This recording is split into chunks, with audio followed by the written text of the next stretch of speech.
Principal, Monsieur le député de Johnson. Monsieur le Président, Statistique Canada a présenté ce matin ses chiffres mensuels sur l'emploi. Le portrait est clair, le déclin tranquille du Québec se poursuit, puis c'est pas l'aura de l'élection libérale qui semble avoir changé la donne. Les chiffres sont encore une fois inquiétants. On a une hausse du chômage à 8 % puis on a une perte au net de 800 emplois, mais le plus inquiétant, c'est 26 700 emplois à plein temps qui ont été perdus, dont 10 300 emplois dans le secteur privé. Monsieur le Président, dans son budget déposé cette semaine, le ministre des Finances prévoit une création de 31 300 nouveaux emplois en 2014. Et contrairement à ce que pense le ministre, il n'a jamais été question de remettre le compteur à zéro. Alors, pour être clair, ça signifie qu'en date d'aujourd'hui, le Québec prévoit créer plus de 60 000 emplois d'ici la fin de l'année. Dans les 5 axes disparates mis de l'avant dans le budget sur l'économie, rien ne peut supporter de façon réaliste le défi de créer un nombre aussi important d'emplois en 7 mois. Comment le ministre des Finances compte-t-il bonifier les mesurettes présentées dans son budget et prendre des mesures concrètes pour créer de l'emploi? Monsieur le ministre de l'Économie. Monsieur le Président, j'ai reçu les mêmes chiffres que lui ce matin et le dépôt du budget m'encourage beaucoup. Je vous explique pourquoi.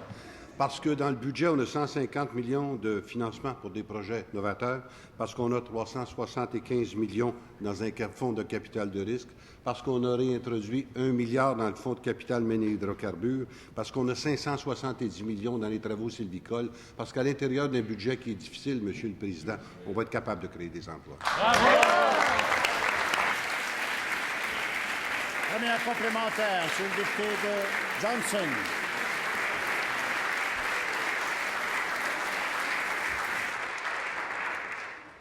Monsieur le Président, si les objectifs de création d'emplois ne sont pas atteints, puis pour 2014, on parle de 61 000 emplois pour les 7 prochains mois, les revenus autonomes et les taxes à la consommation ne seront pas au rendez-vous.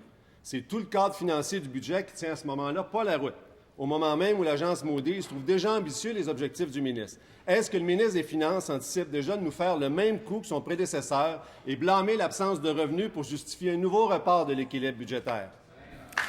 Monsieur le ministre des Finances.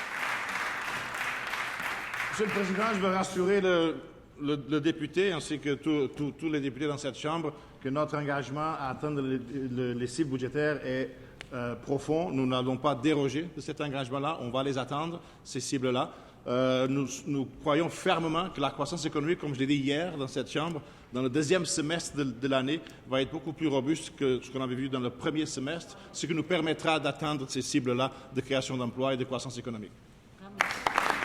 Deuxième complémentaire, Monsieur le député de Johnson. Oui, Monsieur le Président, j'entends le ministre, mais le gouvernement prévoit maintenir un objectif de création de 250 000 emplois. Puis non seulement les prévisions des 2 premières années creusent un écart considérable avec cet objectif-là, mais les résultats des 4 premiers mois de l'année accentuent cet écart. Le premier ministre a fait campagne en disant que la création d'emplois était son obsession. En voyant les chiffres de ce matin et les prévisions du budget de son ministre, peut-il traduire cette obsession en actions qui auront un impact réel? Monsieur le ministre des Finances.